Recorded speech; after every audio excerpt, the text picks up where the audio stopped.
나 요한은 너희 형제요 예수의 환난과 나라와 참음에 동참하는 자라. 하나님의 말씀과 예수를 증언하였으므로 말미암아 담모라 하는 섬에 있었더니 주의 날에 내가 성령에 감동되어 내 뒤에서 나는 나팔 소리 같은 큰 음성을 들으니 이르되 내가 보는 것을 두루마리에 써서 에베소, 서머나, 버가모, 두아디라, 사대 빌라델비아, 라오데게아 등 7교회에 보내라 하시기로 몸을 돌이켜 나에게 말한 음성을 알아보려고 돌이킬 때 7 그 촛대를 보았는데 촛대 사이에 인자 같은 이가 발에 끌리는 옷을 입고 가슴에 금띠를 띠고 그의 머리와 털의 길이가 흰 양털 같고 눈 같으며 그의 눈은 불꽃 같고 그의 발은 풀무불에 단련한 빛난 주석 같고 그의 음성은 많은 물소리 같으며 그의 오른손에 7별이 있고 그의 입에서 자위의 날성 검이 나고 그 얼굴은 해가 힘있게 비치는 것 같더라. 다같이 내가 볼 때 그 발 앞에 엎드려져 죽은 자같이 되네. 그가 오른손을 내게 얹고 이르되 두려워하지 말라. 나는 처음이요 마지막이니. 아멘. 이것은 살아있는 우리 하나님의 말씀이었습니다. 어느 한 남편이 명절이 되어서 자기 아내에게 봉투 하나를 이렇게 건네주었습니다. 그러면서 이렇게 얘기를 했다고 합니다. 이것을 보태서 백화점에 가가지고 명품 가방을 한 개 사라고 그동안 너무나 많이 수고했다고. 그 말을 듣고 이 아내분이 굉장히 감동을 받았습니다. 자기는 평생 명품 하나 사본 적이 없었고 그동안 정말 열심히 가정을 섬기고 내조를 했는데 남편이 이제 나를 알아주고 이렇게 봉투를 주면서 명품 가방을 사라고 그렇게 해가지고 너무나 기쁘고 너무나 감사했습니다. 그래서 남편이 이제 안방에 들어가서 이제 들어간 것을 보고 이제 봉투를 꺼내 보니까 5만 원짜리 상품권이 하나가 있었습니다. 보태도 너무나 많이 보태야 되죠. 그래서 예상치 못한 그게 적은 액수를 가지고 많이 실망을 했다는 그런 얘기를 들었습니다. 여러분 이것은 또 실제 있었던 일인데요. 힘들게 한국에서 신앙생활하고 있는 한 여자 집사님이 있었는데요. 남편분이 우리 이러면은 너무나 힘이 드니까 우리 캐나다로 이민을 가자고. 캐나다 가면은 우리 살기 좋고 너무나 좋은 곳이니까 그곳에 가서 우리가 한번 이민을 가서 잘 살아보자고 이렇게 말을 했습니다. 그래서 너무나 부푼 꿈을 안고 이제 집을 정리하고 이민을 갔습니다. 그런데 간 곳은 캐나다가 아니었고 바로 케냐였습니다. 이것은 여러분 실제 있었던 일입니다. 그래서 이 여자 집사님이 지금 케냐에서 살고 있는데 자기가 남편한테 속았다고. 남편이 그렇게 캐나다에 가자고. 우리 캐나다가 살기가 너무나 좋으니까 가자고. 가서 보니까 케냐였다라는 것이죠. 아프리카 케냐. 여러분 이렇게 우리가 인생을 살 때는 원하지 않은 곳에 갈 때가 있습니다. 그리고 우리가 예상치 못한 곳에 갈 때가 있습니다. 여러분 이것뿐입니까? 우리가 정말 낯선 부서에 갈 수도 있고 그리고 정말 내가 원하지 않은 학교에 가시는 분들도 있고 그리고 제가 아는 어떤 분은 그 교회 장로님인데 자전거를 타고 가다가 이렇게 낙상을 해가지고 요양병원에 가가지고 아직도 4년 5년째 계속 원하지 않은 곳에서 요양병원에서 계속 거하시는 그런 장로님 부부도 제가 본 적이 있습니다. 그런데 우리 인생을 가만히 보면은 어떤 사람이 이렇게 원하지 않은 곳, 원치 않은 예상치 못한 곳에 가서 사는 분들이 있는데 여러분 가만히 보면 우리 인생 자체가 반모섬이라는 것을 여러분 우리는 알게 됩니다. 우리가 가장 가고 싶은 곳은 어디죠? 바로 하나님의 나라. 그곳에 우리가 가고 싶잖아요. 하지만 우리는 원하지 않는, 내가 예상하지 못했던, 내가 살기가 너무나 힘든 이 인생이라는, 이 세상이라는 반모섬에서 사는 것이 우리 인생 아니겠습니까? 그래서 여러분 오늘 말씀을 보면은 예수님의 직계 제자 중에 12명이 있었는데 11명의 제자들이 다 순교를 당했잖아요. 나중에 물론 가룟 유다는 스스로 목숨을 끊었지만 나중에 마띠아가 있었고 아무튼 대부분의 다 제자들이 순교를 당했지만 한 명의 제자가 살아남았잖아요. 그게 바로 오늘 말씀의 저자 바로 사도 요한이라는 것입니다. 요한의 이때 나이가 90세였어요.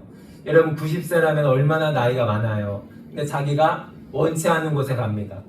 자기가 정말 예상하지 못한 곳에 갑니다. 바로 반모섬이라는 곳에 가게 된 것이죠. 이게 여러분 우리의 인생이라는 것입니다. 우리의 인생은 그토록 하나님 나라에서 살기를 원하지만 우리는 인생의 반모섬에서 우리는 인생을 살아갈 수밖에 없는 것이 우리 신앙인의 모습이라는 것이죠.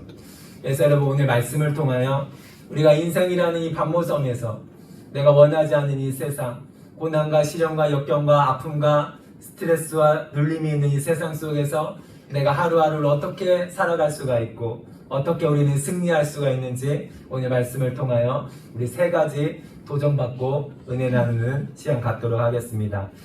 첫 번째, 인생의 반모섬에서 우리는 예수 그리스도를 끝까지 나의 주님으로 붙들며 모시며 살아야 할 것입니다. 여러분 오늘 말씀에서 사도 요한이 반모섬에 가게 됐잖아요. 반모섬에 가게 된 이유가 있습니다. 왜 그렇죠? 바로 로마의 황제 도미티아누스 황제 때문에 그렇습니다. 도미티아누스 황제는 자기를 모든 사람들이 주인 삼기를 원했습니다. 나를 경배해라, 나를 숭배해라, 나를 예배해라, 내가 바로 주님이시다. 그렇게 말하고 많은 사람들에게 자기를 강요하고 자기를 숭배하기를 원했습니다. 여러분 사도 요한이 예수님의 직계 제자 아닙니까? 그에게도 강요했습니다. 너는 나를 주님으로 모셔라, 나를 숭배해라. 그런데 그것을 결코 거절하고 끝까지 예수 그리스도는 나의 주님이라고 고백한 것이 바로 사도 요한이라는 것입니다. 그 말을 거역해서 간 곳이 오늘 바로 반모섬이라는 것입니다. 유배를 가게 된 것이죠. 완전히 강제 노역을 당하면서 거기서 너무나 힘들게 살게 된 것이 바로 사도 요한입니다.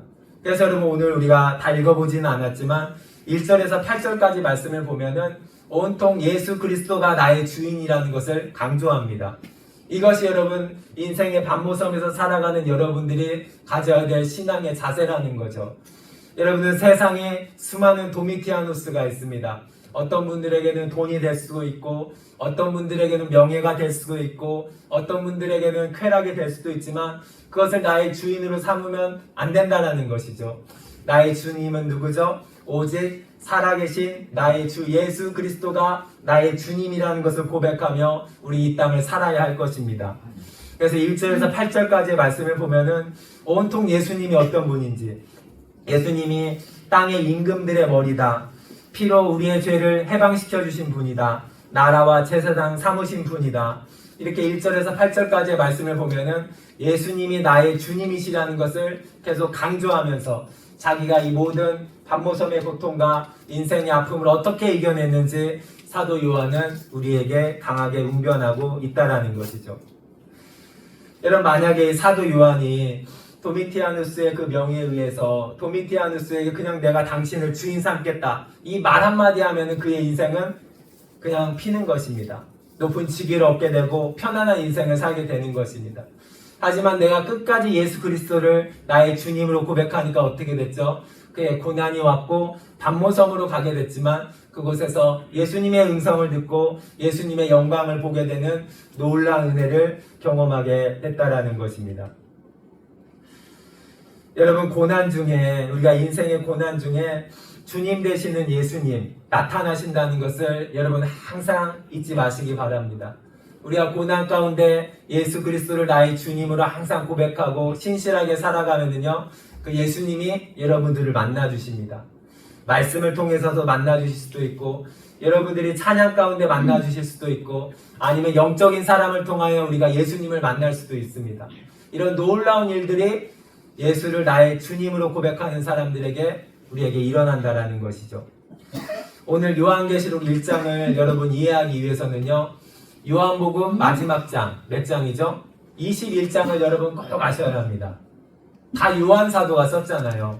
요한복음 21장은 어디와 연결된다고요? 요한계시록 1장과 연결이 됩니다. 왜 그렇죠?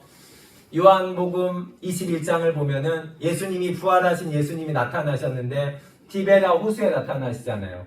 디베라 호수에는 7명의 제자가 있었고 예수님이 부활하신 예수님이 나타나셔서 베드로에게 그를 사랑을 확인하시고 3번 사랑을 확인하시고 그에게 나를 따르라, 내 양을 치라, 내 양을 먹이라 사명을 주시는 장면이 나오죠. 그런데 여러분 이상한 구절이 하나 있습니다.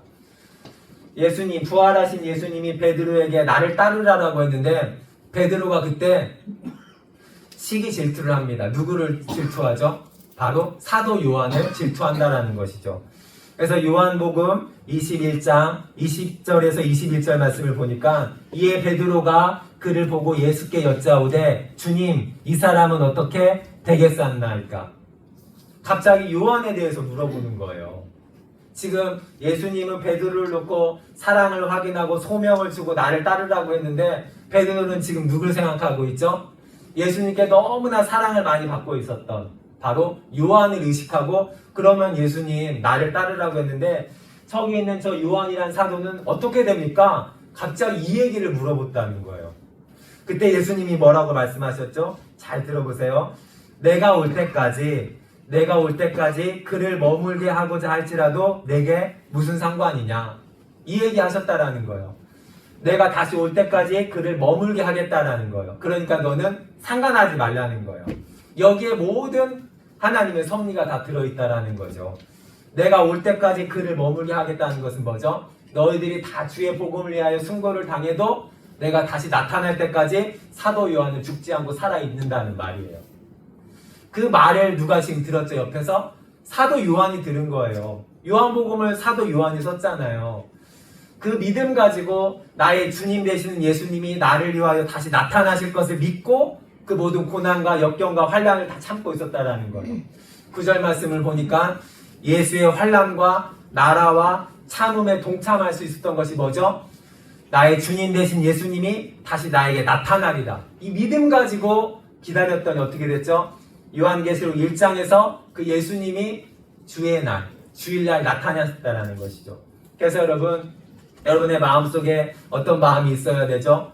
여러분들이 힘들고 어렵고 고난을 당하지만 나의 주님 되신 예수님이 여러분의 삶 가운데 분명히 나타납니다. 영적인 사람을 통하여 나타나기도 하고요. 노숙자를 통하여 나타나기도 하고요. 말씀을 통하여 나타나기도 하고요. 찬송 중에 나타나기도 합니다. 우리가 가져야 될 것은 뭐죠? 그 주님 되시는 예수님을 끝까지 믿고 우리가 붙드는 것입니다. 그러면 우리에게 오는 고난은 더 이상 고난이 되지 않고 우리는 모든 것을 극복하며 이 세상을 능히 반모섬에서 살아남을 수가 있는 것이죠. 여러분들이 꼭 기억해야 될 것이 하나 있는데 바로 고난과 괴로움은 전혀 다른 것입니다. 여러분들이 인생의 반모섬에서 많은 고난과 고통을 당하지만 괴로움과 반드시 구분하는 여러분들이 되셔야 하는 것이죠. 그 블로거 중에 오버브라는 사람이 이런 말을 합니다. 우리는 고난을 피할 수 없지만 괴로움은 선택할 수 있습니다. 여러분 이것을 의미를 잘 생각해 보시기 바랍니다. 여러분 고난은 뭐죠? 우리가 살아있다는 신호입니다. 여러분들이 만약에 죽은 시체라면은 고난이 오면은 그것을 인식하지 못해요. 내가 아프다 힘들다 알 수가 없어요. 여러분 가장 무서운 병 중에 하나가 뭐죠? 한센시병 아닙니까? 성경의 기록에 의하면 나병이라고 하는데 여러분 나병 환자는 손에 상처가 나고 손에 피가 나도 아픔을 모르잖아요. 나중에 어떻게 되죠? 결국에는 손이 다 문드러져 가지고 다 떨어질 때까지 아픔을 모르잖아요. 그래서 여러분 우리가 인생의 고난과 고통을 모르는 것은 여러분 이것이 재앙입니다. 우리가 살아있다는 것은 뭐죠? 내가 고난을 당하고 내가 고통을 당하고 있다는 것을 내가 신호로 받고 있다는 것. 이게 여러분 축복이라는 것입니다. 그래서 여러분 인생을 살아가는 거 어차피 우리는 고난의 인생, 반모섬의 인생을 살아갑니다. 그래서 우리는 어떻게 해야 되죠? 이 고난과 고통은 제거의 대상이 아니라 경청의 대상이라는 것입니다.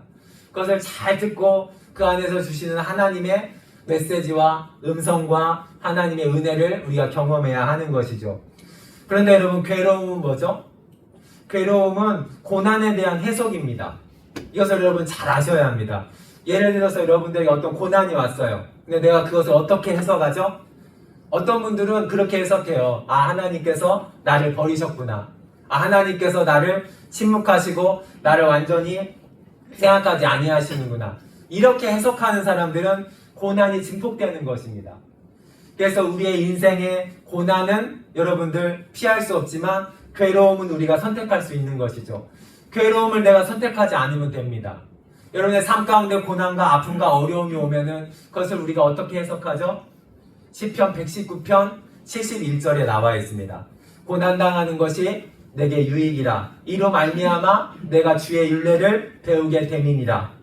고난이 뭐라고요? 여러분에게 유익이라는 거예요. 내가 이렇게 해석하면은 고난이 괴로움이 되지 않는 것입니다. 그래서 여러분 중요한 것은 뭐라고요? 이 괴로움과 고난을 구분할 줄 아는 것입니다. 고난은 내가 피할 수 없습니다. 하지만 괴로움은 내가 선택해서 내가 그것을 하나님의 유익으로 해석해서 내가 떨쳐버릴 수 있는 것. 이것이 바로 하나님을 나의 주님으로, 예수님을 나의 주님으로 믿는 사람의 모습이라는 것이죠. 그래서 여러분 사도 요한이 그렇게 고백했다고 말씀하지 않았습니까? 9절. 예수님의 환난과 나라와 참음에 동참한 자라. 여러분이 환난에 어떻게 내가 동참하게 된 거죠? 그것이 괴로움이 아니니까. 내가 괴로움이 아니니까. 이것이 나에게 다 유익이 되니까. 결국 예수님을 만나게 되고 내가 더 영광 중에 살아가게 될 그런 놀라운 은혜를 받게 되니까. 그래서 여러분 실제 18개월 동안 반모섬에 있었거든요. 사도 요한이. 1년 6개월 동안 반모섬에 있다가 도미티아누스 황제가 죽고 나서 에베소로 가서 전승해 보니까 거기서 편안한 인생을 살았습니다. 거기서 요한 1서, 2서, 3서를 쓰고 요한 계시록을 썼다고 전승에서는 말하고 있습니다. 우리가 이것이 바로 우리의 인생이라는 것입니다. 끝까지 여러분 예수님을 나의 구주로 모시는 여러분들 되시기 바랍니다. 두 번째, 우리가 인생의 반모섬에서 가져야 될 신앙의 자세는 주의 날을 갈급하고 사모하는 그런 모습으로 우리가 인생을 살아야 한다는 거죠. 여러분 오늘 말씀을 보면은 사도 요한이 몇 살이라고 했죠? 정확히는 알 수가 없지만 90대입니다. 여러분 우리도 지금 90대 어르신들을 보면은 참 힘들잖아요, 몸이. 그런데 여러분 지금 사도 요한은 나이가 90대인데 지금 반모섬으로 유배를 갔습니다. 전승에 의하면은요, 낮에는 강제 노역에 시달렸고요, 밤에는 스스로 동굴에 들어가서 하나님 앞에 기도했다고 전승에 기록되어 있습니다. 근데 여러분 참 제가 은혜를 많이 받은 구절이 어디냐면요, 바로 10절입니다. 10절에 뭐라고 나와 있죠? 주의 날에 주의를 지켰던 것입니다. 여러분 반모섬에는 여러분 하나님을 믿는 사람이 없어요. 교회도 없어요. 근데 90대 어르신이 그 모든 강제 노역을 당하면서 그리고 힘들게 어렵게 살면서 지금 무엇을 지킨 거죠? 바로 주의를 지켰다라는 것입니다. 이게 바로 성도의 능력이라는 것입니다. 여러분 우리가 정말 하나님을 사랑하고 예수님을 나의 주인으로 섬기면 어떻게 되죠? 내가 어떻게 해서든 내가 주의를 지킨다라는 것입니다. 인생의 반모섬에서 우리가 해야 될 것은 뭐죠? 내가 주의를 지키는 것입니다. 주의 날에 여러분 안 지켜도 돼요. 반모섬에서 교회도 없고 목사도 없고 누구도 없어요. 누가 아무도 자기를 관여하지 않아요. 하지만 사도 요한은 끝까지 뭘 지켰죠? 주의 날을 지킨 거예요. 주의 날을 지키면 부활하신 예수님을 내가 만나게 되는 것입니다. 끝까지 주의 날을 지켰더니 어떻게 됐죠? 그날 예수님의 음성을 들었고 그리고 해처럼 힘있게 빛나는 예수님을 만나는 놀라운 영광을 체험하게 된 것이 바로 사도 요한이라는 것입니다. 그래서 여러분 우리가 이 인생의 반모섬이라는 이 괴로운 인생에서 우리가 해야 될 것은 뭐죠? 나의 힘이 되신 여호와를 만나는 주의 날을 지키는 것입니다. 내가 주의를 지켜야 내가 살아갈 수가 있는 것입니다. 내가 주의를 지켜야 내가 살아나는 것입니다. 여러분들이 주의를 지키는 것 같지만 아닙니다. 주일이 여러분들을 지켜주는 것입니다. 내가 주일날 교회 와서 내가 주의를 지키겠다? 아닙니다. 주일이 여러분들을 지켜주는 것입니다. 하나님께서 여러분들에게 힘을 주시고 능력을 주시고 질병을 치유해 주시고 모든 권능과 지혜를 주시는 것이 바로 주의 날이라는 것입니다. 이 예수님을 만날 수 있는 날이 바로 주의 날이기 때문에 우리도 나이가 90이 될지언정 100살이 될지언정 내 몸이 으스러지는 그날까지 어떻게 해서든 내 몸을 복종시켜서 교회에 나와서 하나님께 예배드리는 사람, 이 사람을 하나님께서 오늘도 찾으신다는 것이죠. 여러분 이렇게 우리가 주의를 지키면 어떻게 되죠? 우리가 복을 받고 정말 예상치 못하는 큰 은혜를 받는 것이 바로 주의를 지킨 사람들의 모습이라는 것입니다.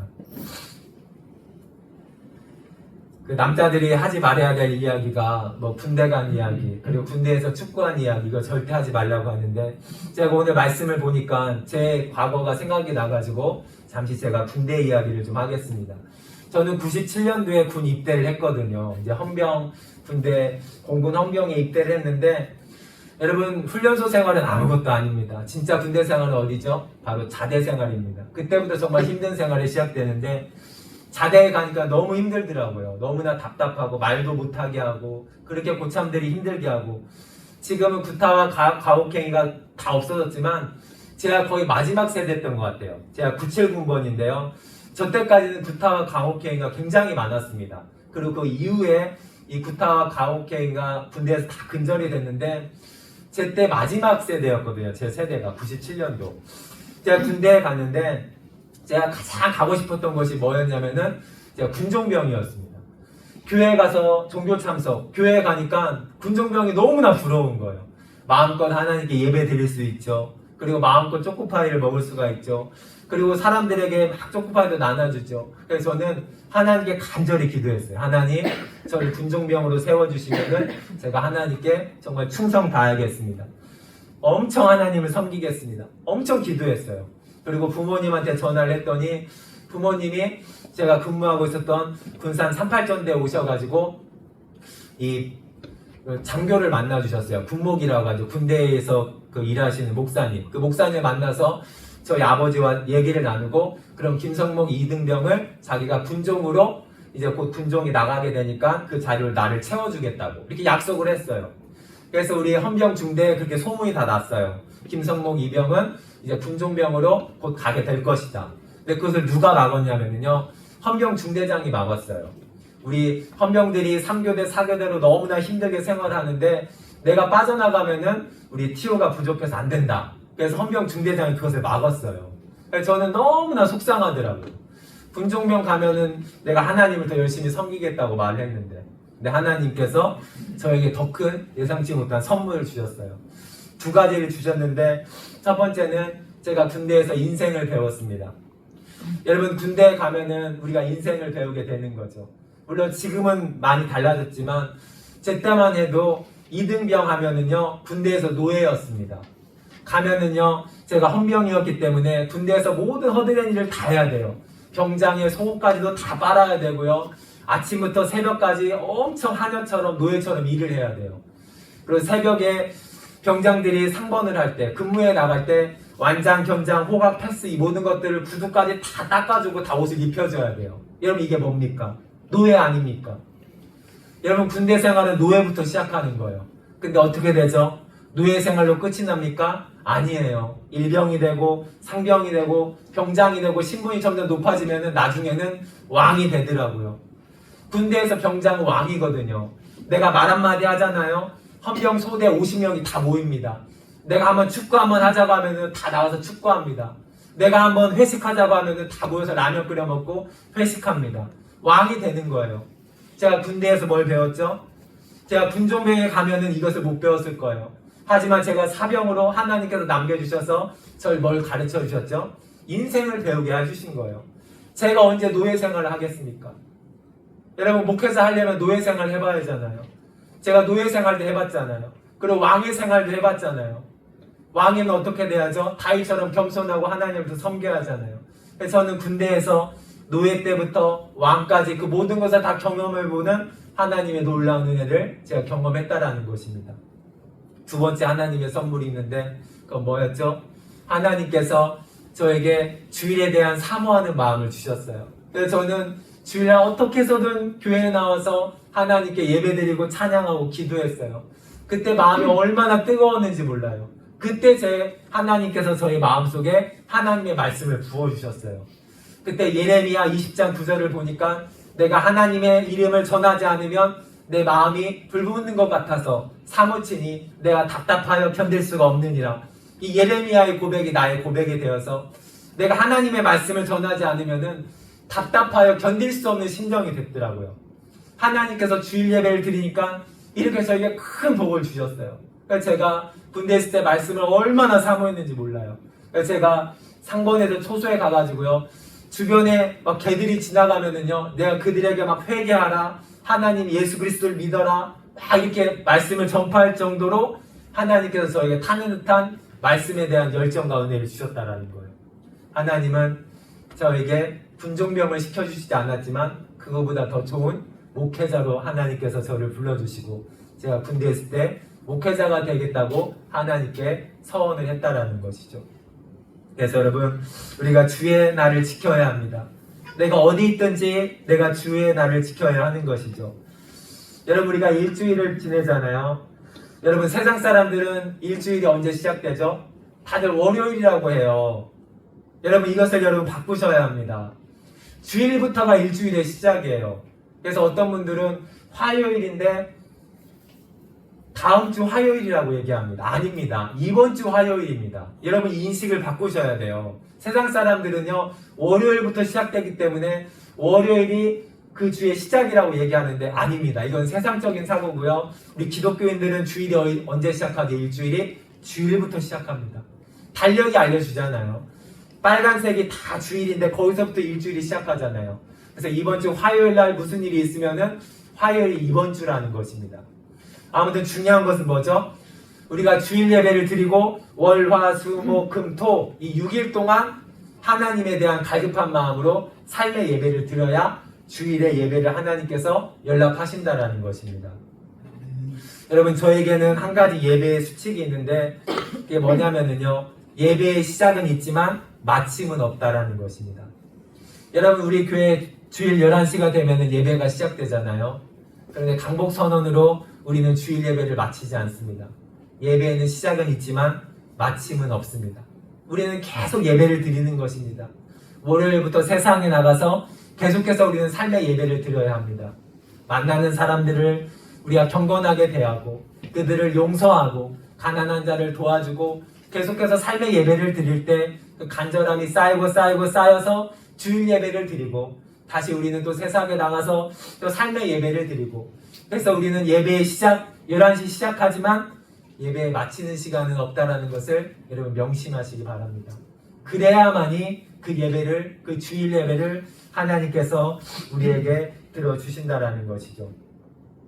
요한복음 4장을 보면은 사마리아 여인이 예수님께 그런 질문을 하잖아요. 예수님, 우리가 그리심산에서 예배를 드려야 합니까? 아니면 예루살렘에서 예배를 드려야 합니까? 장소를 관해서 물어봤는데 예수님은 전혀 다른 답변을 하십니다. 잘 들어보세요. 요한복음 4장 23절, 아버지께 참되게 예배하는 자들은 영과 진리로 예배할 때가 오나니 곧 이때라. 장소가 아니라는 거예요. 언제라고요? 이때라는 거예요. 예배할 때는 언제라고요? 이때라는 거예요. 지금이 예배할 때입니다. 여러분들이 월요일날 회사에 나가잖아요. 이때가 바로 예배할 때입니다. 여러분들이 학교에 가서 교수님들 만나고 친구들 만나서 팀 프로젝트 하잖아요. 그때가 바로 예배할 때라는 것이죠. 여러분들이 예배할 때는 주일날 예수와 함께하는 교회 와서 11시 이때가 예배가 아니라 바로 이때라는 것입니다. 여러분들이 어디에 있든지, 수요일날 학교에 있든지 산에 있든지 그 자리가 바로 하나님께 예배하는 장소라고 바로 예수님께서는 우리에게 알려주신다는 것이죠. 그래서 여러분, 예배의 시작은 있지만 예배의 마침은 없습니다.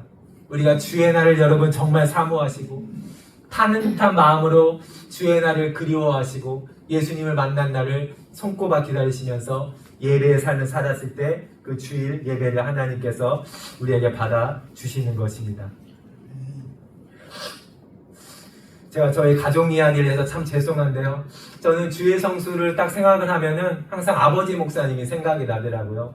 저희 아버지 목사님, 개척 초반에 이렇게 보신 분들도 있겠지만, 저희 아버지 목사님은 이 목회자로서의 프라이드가 엄청 강하신 분이거든요. 그래서 아버지 목사님이 40대 때 이제 신대원에 다녔는데, 화장실 가는 때도 양복을 입으셨대요. 그 정도로 항상 목회자로서의 이미지, 하나님의 말씀의 종의 이미지를 항상 아버지는 갖고 계셨고, 화장실 가면 그냥 편하게 갈 수도 있잖아요. 그런데도 넥타이를 차고 양복을 입고 갈 정도로, 그 정도로 목회자로서의 그런 품위와 예의와 이미지를 갖는 것이 우리 아버지입니다. 근데 지금 저희 아버지가 올해 연세가 만 82세거든요. 그런데 아버지 모습을 가만히 보면은 어떻게 해서든 교회를 가려고 하세요. 어떻게 해서든 교회를 가세요. 못 가는 때는 언제죠? 병원에 입원했을 때, 중환자실에 계실 때, 응급실 계실 때, 이때 빼고는 아버지는 언제나 그 지친 몸을 가지고 정말 온 몸이 정말 병주머니라고 할 정도로 몸이 너무나 아프시거든요. 그런데도 자기 몸을 복종시켜서 교회 가시거든요. 교회 가시기도 막 가다가 넘어지시기도 해요. 여러분, 노년에 넘어지면 정말 큰일 나잖아요. 그런데도 다음 주에 또 나갑니다. 멍투성이에요, 다리 보면은. 그런데도 또 교회 나가시는 거예요. 한 번은 교회 가셨는데 아버지가 전립선 비대증이 있어가지고 화장실 되게 자주 왔다 갔다 하시거든요. 한 번은 예배가 끝났는데 아버지가 일어나질 않는 거예요.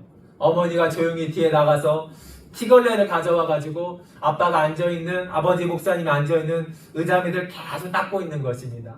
아버지가 실수하신 거예요. 그 정도로 목회자의 이미지를 중요하시는 아버지, 그 정도로 목회자의 어설러티를 중요하게 여기시는 아버지, 그럼에도 불구하고 그 다음 주에 또 교회를 나갑니다. 살아있는 한 어떻게 해서든 교회를 나갑니다.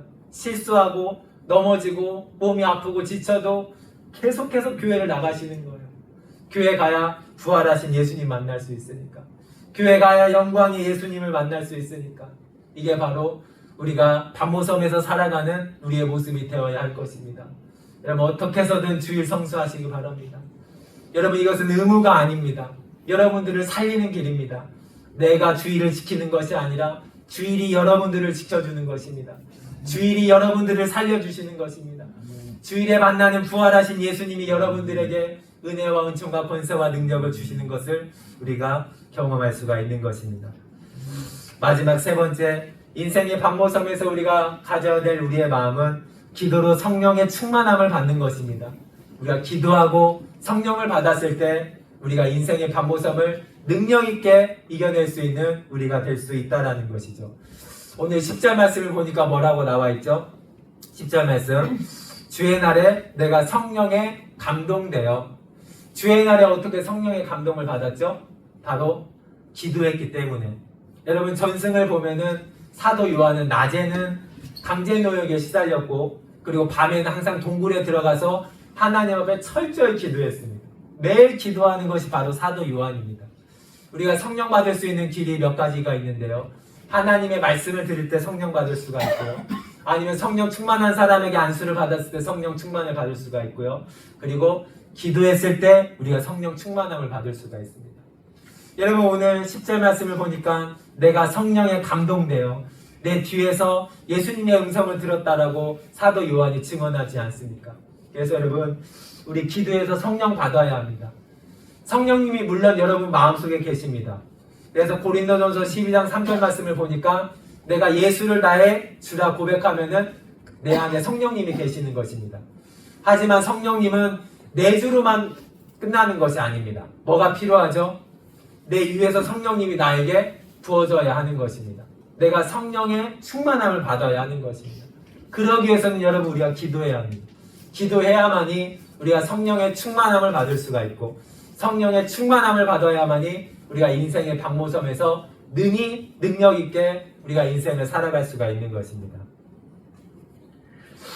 제가 하고 있는 그 목회자 모임이 있는데요. 이 목회자 모임이 예담 목회원이라는 곳인데, 이 예담 목회원과 관련이 있는 곳이 예담 힐링 아카데미라고 강릉에서 하는 한 달에 한 번씩 하는 그런 아카데미가 있습니다.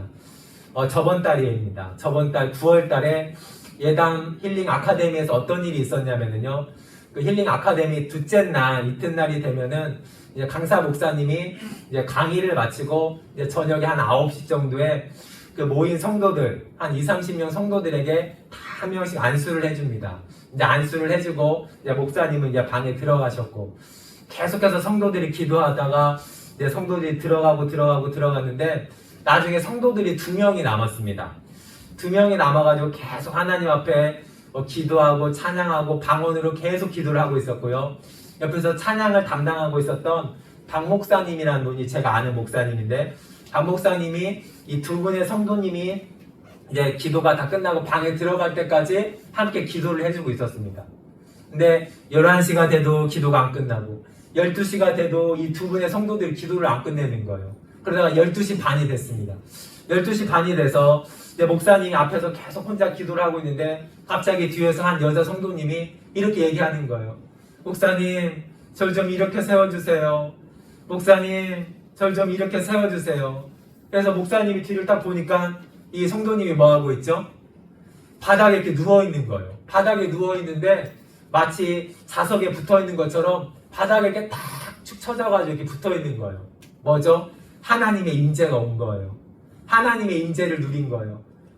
내가 계속 12시 반까지 기도했더니 성령의 충만함을 받았고 갑자기 그곳에 하나님의 임재가 임하니까 이분이 마치 죽은 사람처럼 바닥에 붙어가지고 몸이 안 움직이는 거예요. 이 성은 굉장히 명료한데 그래서 목사님을 가가지고 보니까 하나님의 임재로 충만해 있는 거예요. 그래서 하나님의 임재로 충만해 있는데 몸이 어떻게 됐죠? 마치 죽은 사람처럼 바닥에 자석이 붙은 것처럼 딱 달라붙어가지고 목사님 절 좀 이렇게 세워주세요. 절 좀 이렇게 세워주세요. 그래서 목사님이 조심스럽게 일으키는데 너무 무거우니까 드는데 마치 죽은 사람처럼 몸이 이렇게 축 처지더래요. 그래서 혼자는 도저히 안 돼서 옆에 기도하고 있었던 다른 집사님하고 둘이 들어가지고 힘들게 숙소로 가가지고 이렇게 눕혀놨다라는 거예요. 그런데 이 목사님이 가만히 보니까 이성이 굉장히 명료하다라는 것입니다. 여러분 이것을 잘 아셔야 되는데 여러분 악령의 충만을 받아가지고 황금경에 빠지는 것과 하나님의 임재로 인해서 그 영광 가운데 있는 것은 전혀 다르다라는 것이죠. 하나님의 임재 영광 가운데 우리가 있으면 어떻게 되죠? 이성이 굉장히 명료해집니다. 여러분 오늘 17절 말씀을 볼까? 사도 요한이 하나님 예수님을 만났잖아요. 그 임재의 충만함을 느끼니까 어떻게 되죠? 17절 내가 볼 때 그 발 앞에 엎드려 저 죽은 자 같이 되매 그가 오른손으로 내게 얹고 이르시되 두려워하지 말라. 여러분 무슨 구절인지 하나 걸리는 구절이 있지 않습니까? 바로 그가 오른손을 내게 얹고 이르되. 여러분 지금 몸은 죽은 사람이 됐습니다. 여러분들이 하나님을 만나면 어떻게 되죠? 그 임재의 충만함 때문에 내 몸은 죽은 사람처럼 돼요. 그 앞에서 꼬꾸라져가지고 내 몸은 마치 죽은 시체처럼 축 늘어집니다. 하지만 뭐가 명확하죠? 이성이 명확합니다. 이성은 굉장히 총기가 있습니다. 그런데 여러분 이단 집회에 가서 귀신에 쏠리고 귀신에 빠지고 황홀경에 빠지면 어떻게 되죠? 이성이 흐리멍텅해지고 이성이 맛이 갑니다. 하지만 우리가 하나님의 임재를 느끼면 어떻게 되죠? 하나님이 지금 나를 오른손으로 만지는지 하나님이 지금 왼손으로 나를 만드는지 내가 정확히 알 수 있는 것이 바로 성령, 우리 하나님, 우리 예수님의 임재의 역사라는 것입니다. 지금 사도 요한이 정확하게 그것을 알고 있잖아요. 자기가 몸은 죽은 자처럼 됐지만 주의 오른손이 나를 얹고 두려워하지 말라. 두려워하지 말라. 이 성도님이 그걸 경험한 거예요. 저는 12시 반까지 기도하다가 성령을 받게 되고 하나님의 임재를 누리니까 몸이 죽은 자처럼 탁 달라붙은 거예요. 그렇지만 굉장히 이성적으로 명료하고 말도 하고 지금 성령이 내게 오셨다고 말을 하고 방언을 하고 찬양을 하더랍니다. 그리고 나서 여기서 끝난 것이 아니에요. 12시 반에 이 성도님을 방으로 숙소로 여자 숙소로 모셨더니 거기에는 3명의 여자 그 집사님들이 잠을 자고 있었는데 한 분이 소란스러우니까 잠을 깼어요. 갑자기 성령의 임재가 그 방으로 들어오니까 이 한 분이 잠에 깨가지고 갑자기 거기서부터 막 하나님께 방언으로 막 기도가 터져 나왔습니다. 그리고 더 놀라운 것은 거기서 2분의 집사님이 계속 잠을 자고 있는데 성령의 임재가 하나님의 임재가 그 방을 충만하게 역사하니까 어떻게 됐죠? 2분이 잠을 잤는데 갑자기 말을 하기 시작했다라는 거죠. 갑자기 말로 예언을 하고 방언을 하고 찬양을 하고 주기도문을 하고 아침 5시 30분까지 하나님의 임재가 이제 끝날 때까지 그 방이 성령으로 충만하고 하나님의 임재로 충만해서 4명의 여자 집사님들이 거기서 방언하고 찬양하고 주기도문하고 하나님께 영광을 돌리면서 새벽 5시 반까지 자고 있는 사람도 찬양하면서 그렇게 역사가 일어났다라는 것입니다. 5시 반이 되니까 그들이 다 깨어났고 하나님의 임재가 끝났고 그들의 몸속에는 모든 질병들이 고질병들이 다 떠나가는 놀라운 역사가 일어났다고 제가 지난달에 그 간증을 들은 적이 있습니다. 여러분 작가 테리가 이런 말을 합니다. 만약 당신이 지금 가고 있는 길이 쉽다면 당신은 잘못된 길을 가고 있을 가능성이 크다라는 것을 명심하십시오. 여러분 우리들은 너무나 쉬운 삶, 쉬운 공부, 쉬운 인생, 쉬운 직장, 쉬운 목회를 꿈꾸고 있습니다. 하지만 여러분 이것은 잘못된 길일 가능성이 매우 큽니다. 우리는 어떤 인생을 살아가고 있죠? 우리 인생이라는 반모섬을 걸어가고 있습니다. 이 인생에서 우리는 힘들고 어렵고 눈물 나고 어렵지만 우리가 해야 될 것은 뭐죠? 예수님을 나의 주님으로 고백하는 것입니다. 내 몸이 얼마나 힘들고 내가 걸어 다닐 수 있다면 어떻게 해서든지 내가 주일날 교회에 나와서 주일 성수하는 것, 이게 바로 박목샘의 어려움을 견뎌낼 수 있는 힘이라는 것입니다. 그리고 여러분, 기도해서 성령의 충만함을 받으시기 바랍니다. 우리가 성령의 충만함을 받으시면 하나님의 임재가 여러분을 뒤덮고 여러분의 가정을 회복시키고 놀라운 은혜로 여러분들을 세워주실 것입니다.